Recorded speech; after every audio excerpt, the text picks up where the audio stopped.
Now, the rest of the story. From this day on, every time you hail a yellow cab, you'll think of John. John was the godfather of the yellow cab company. The color was no happenstance. It was carefully selected on the advice of a respected research institute.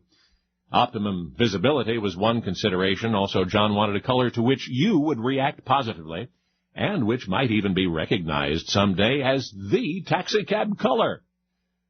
That was John, always thinking big, and he got big. In fact, few transportation tycoons of the 20th century have had such a widespread impact on the industry. He was born in what is now Slovakia, not far from the Austrian border. As a boy, he emigrated to the United States with his father and settled in Chicago. At 11, he was a street corner newsboy. After a variety of jobs and a number of years and an accumulation of cash, he finally found his way into the livery business.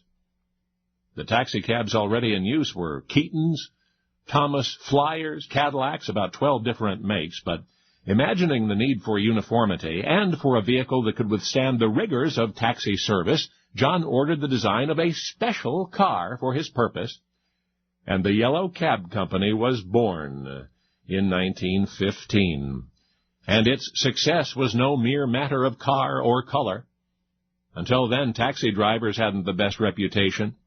More than a few passengers considered them thugs. But John reversed all that with special training that included gentlemanly behavior. Oh, and how about this? The going rate was $5 an hour, but John slashed his rate to $2.50. Now, John's 35, but he's fast on his way to becoming a huge transportation tycoon.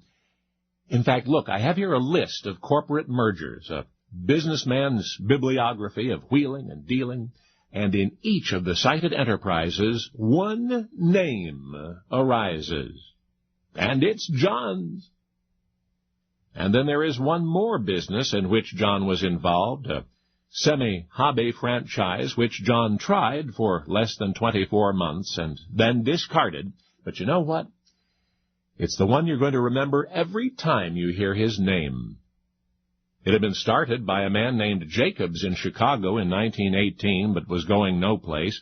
John bought out Jacobs in 1923 and brought the little business under the corporate wing of Yellow Truck and Coach. But then he dumped the whole thing on General Motors 2 years later, and GM accepted the fledgling franchise operation as a part of the merger because they had to. John's name stayed on the letterhead. And you know, it is there to this day. After going on a century of changing hands, that business still wears his name.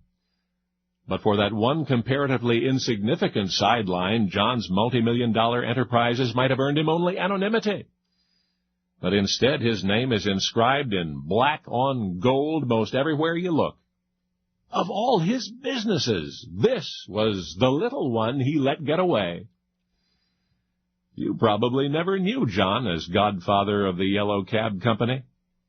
But you'll remember him now because of a hobby business he once had on the side for a few months of his long and distinguished career, the car rental business of...